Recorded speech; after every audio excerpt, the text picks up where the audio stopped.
Hello and welcome to the Arsenal Way. Back again with you guys for another episode of our Arsenal Agenda series. Joining you Monday to Friday at 10 a.m. UK time. Joined by Bailey. How you doing, mate? You good? You well? Yeah, I'm good, TC. How are you, mate? Yeah, not bad. It's been a while since we linked up for a show. Yes. You've been being lazy on holiday, basically. But it's good to have you back. It's good to chat. There's not been too many arguments, and I've missed them. So yeah, it should be fun discussing the end of the transfer window, of course. Good morning, chat box. Hope you're doing good. Hope you're doing well. Thank you for joining us. Do leave a like on the video and subscribe to the channel if you're new around here with those notifications turned on so you never miss a show. We kick off with Hector Bellerin this morning. Reports suggest that Real Betis is a difficult word to talk about possessively. Real Betis is in kind of unwillingness to spend this summer, and in combination with Arsenal's worsening situation regarding their sales, looks as though it's leading towards a point at which Arsenal may soften their stance, and Betis are kind of hoping that a cancellation of another contract might happen. What do you make of this story? It's disappointing because I think the last few windows we've been very critical of ourselves, and again we're struggling to get rid of players. Sometimes it's out of Edu's hands because some of the players just don't perform. But I think Bellerin is a valuable player. He done well for Real Betis last season, and because of that, this is a different situation to players like Mustafi, Kolasinac, for example, because Bellerin has value to his name. I don't think we should release him from his contract. At the end of the day, he's contracted to the club. If that happens all the time where a club struggles to sell a player, then no clubs will generate any revenue at all. And because Real Betis can't afford Bellerin, doesn't mean we should suddenly just cancel his contract to let him go. That's not the way football works. And Arsenal want to be ruthless in a transfer window, then have to be ruthless. Like the incomings, that we have to be ruthless with the outgoings as well. So with Bellerin, he's a valuable player, and we must get money for him. Yeah, I think that it depends on kind of what value we put on it. I mean, what do you think for a player? Let's talk about the context of the situation. He wants to go to Betis. He has a year left on his deal. Arsenal are happy to move him on. Betis are a club that don't have much money at all. What do you think we should be looking to try and get for him? I've said 5 to 10 million. I think I would accept around the £5 million mark. I'd accept it, and I think that is a big boost for Arsenal, because some transfers you can miss out on 5 million. I think of Rafinha, where he wasn't able to up the price. For example, Tielemans, who's worth around 25 to 30, that extra 5 million can be a big boost alongside the wages. So with Real Betis struggling, of course, I'd consider 5 million, but it has to be between the 5 to 10 million mark, nothing lower than that. And I think that's what Bellerin's worth when he has a contract with just 1 year remaining on it. So I'll take around that price. But again, Real Betis, though, I know they were interested in Hussein Alda previously, so I don't know how they can afford to register interest in other players if they can't afford the low price of Bellerin. That does interest me too. Yeah, look, I think he has a year left on his deal. There was a report, I'm not sure how true it is, and I can't even reference it, unfortunately. Like, I thought I saw around £4 million being rejected, I think, at some point, but I don't see why Arsenal will reject that at this stage. I feel like they would just accept it and move on. Bellerin seems very willing to move to Betis. If he is willing, he knows he's going to have to take a significant pay cut to do that. He only has the 1 year left on his deal. It just seems like a worsening situation that Arsenal try and need to move on from. But it's really difficult. Like, do you have sympathy for Edu in this window around sales? Because, we've got all these players left over mainly from a previous regime. And we've got to try and move them on. But at the same time, we've got to try and arrest our sales reputation so that we don't leave ourselves weak in the market in the coming years. Is there a level of sympathy that we should have, or is it simple as going, no, this is his job, he needs to sort out things and get the best money for the situation?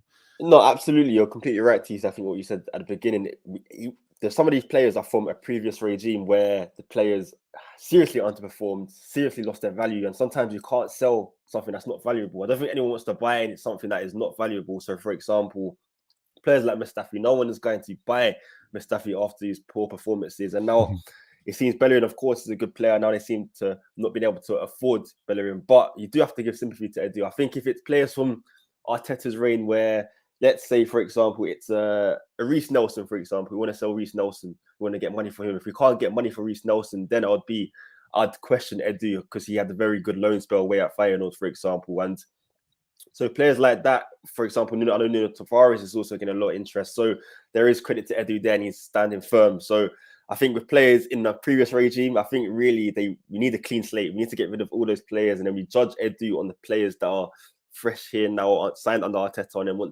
when Arteta wants to move them on, we should judge him on those type of styles. For example, I'm very happy with what we're doing with Nuno Tavares. I'm just thinking of one of the most recent outgoings that's been rumoured to move away from the club. We've signed a firm, no option to buy. I like that from Edu. I think that's how ruthless we should be in the window. I think that's an example of what he can be like when it's a player who actually has some value to his name and he can actually manoeuvre in the market. Do you think Leno's price of 8 million is too small?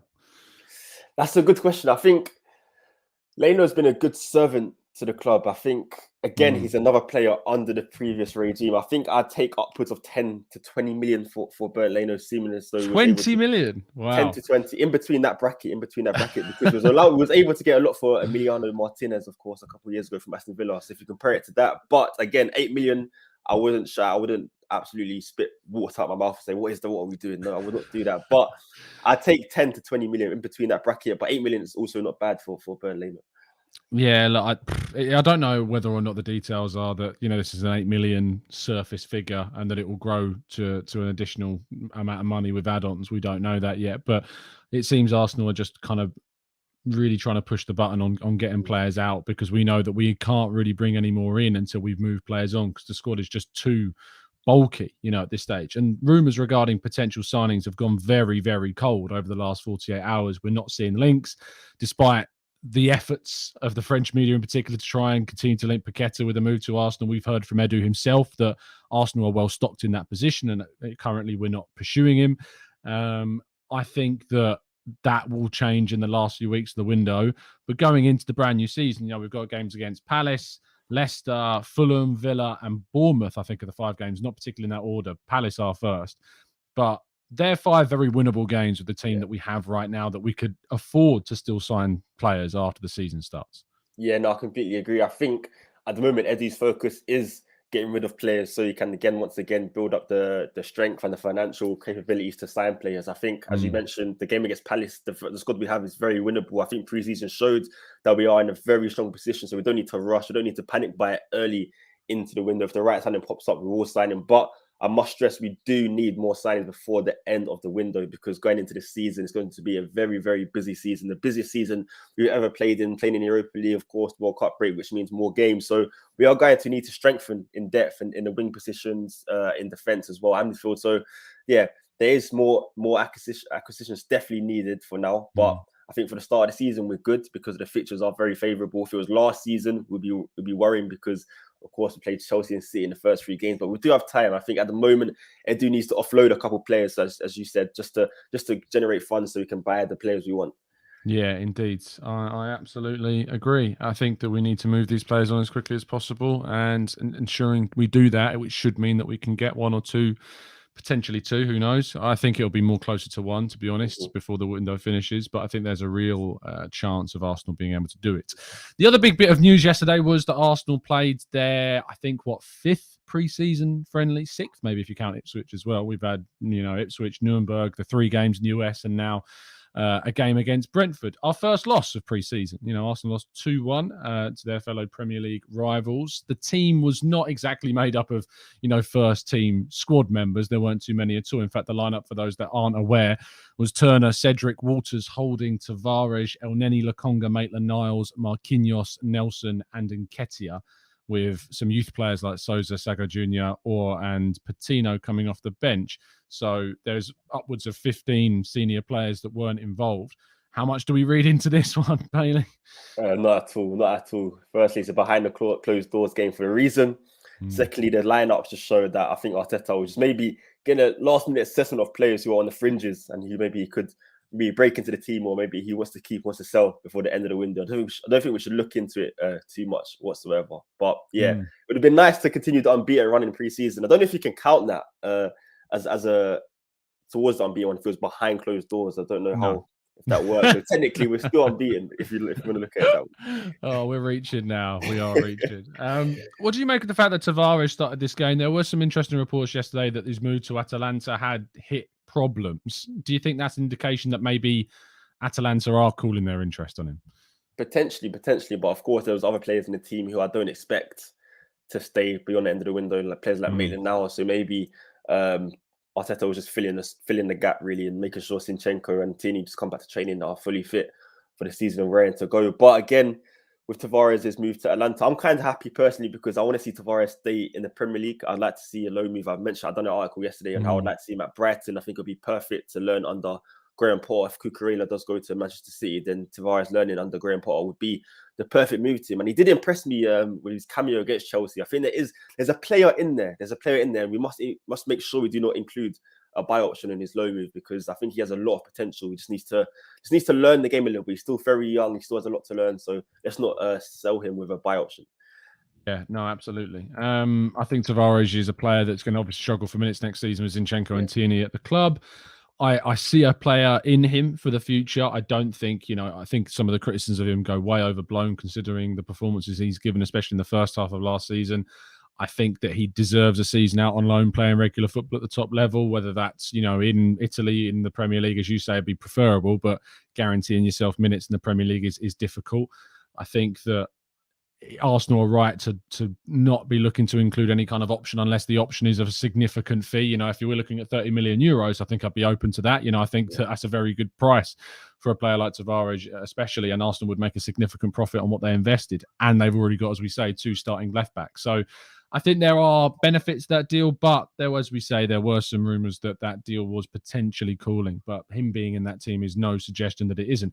Charlie Patino only came on for 5 minutes. This frustrates me. This is a genuine criticism for me. I don't know why he's got so few minutes.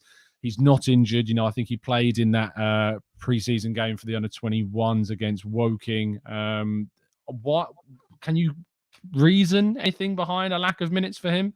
It is weird, especially if we're not going to sign an extra midfielder on the window, which we've been crying out for. I think it's the perfect time to give Patino those crucial first team minutes, let him get familiar with the first team squad by putting him in the pre-season tour and the pre-season team. I think it is a weird one. It definitely is. I think it does show maybe that Arteta hasn't lost faith in him, but maybe he doesn't believe that he's just ready yet to play first team football for Arsenal next season. I don't think maybe he'll go on loan, but I don't believe he will either. I reckon he'll stay for another year before he does go on loan. So maybe Arteta thinks he does need to bulk up a little bit because he did look sometimes, physically speaking, he did look a bit weak at times. So maybe he just needs to improve in that department. Then Arteta will have more trust in him in the middle of the park.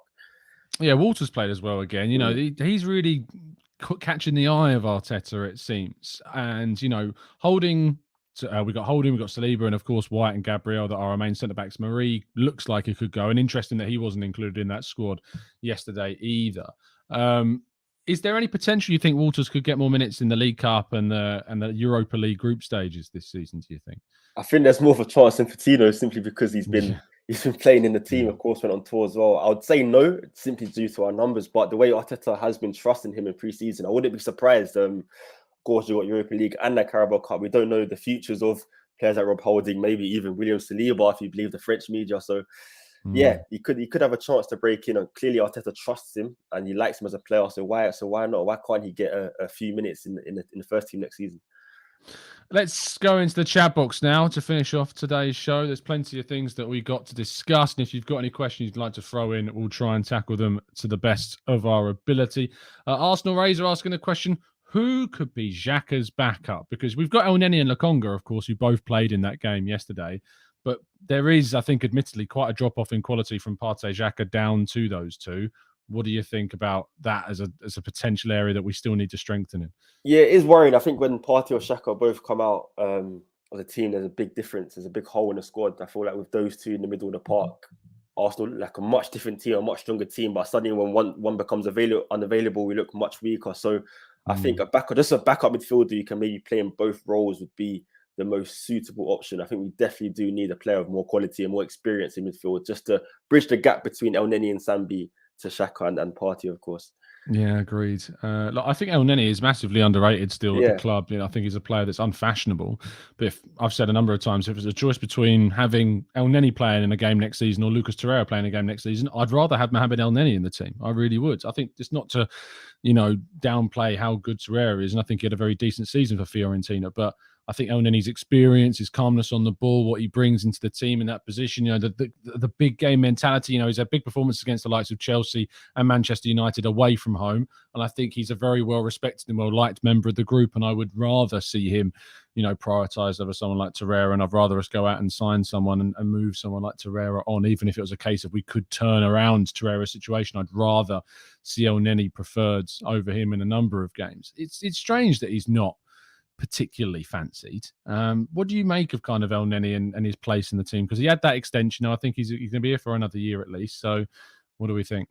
Yeah, because I think he's not a very desirable player on the eye. I think he plays very simple, he plays basic. Fans haven't grown to see anything too special from him. Of course, he's been a player at the club for years now, since 2016. So he's not been like a shiny new toy for Arsenal fans. But as you said, he's literally such an important member to the squad. I think he's one of the only players I know who will be happy to sit on the bench and come in for a few games. And that's invaluable because players do like to play football. And El Neni is a good backup to have. I think a backup is not meant to be sometimes as good as your starting player. And I think a backup in El Neni is good enough to come in and fill the position. Towards the end of last season, he showed his importance and he showed why he's important to Mikel Arteta. And I think it is unfair sometimes. El Neni does get forgotten about. Sometimes he's the forgotten man on the bench. Like, oh yeah, El Neni's on the bench. Let's bring him on. But yeah, he's always been important to Arsenal. I think as a substitute as well, if you're winning games, you want to slow the game down, he's good to bring on. So yeah, El Neni is important. I think this season it will prove how important he is because he will get minutes for sure.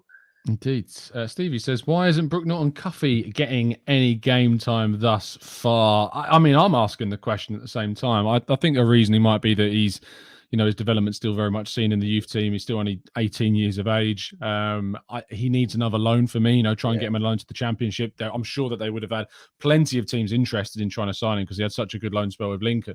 But yeah, I mean, he could arguably have been getting minutes in that game, could he not?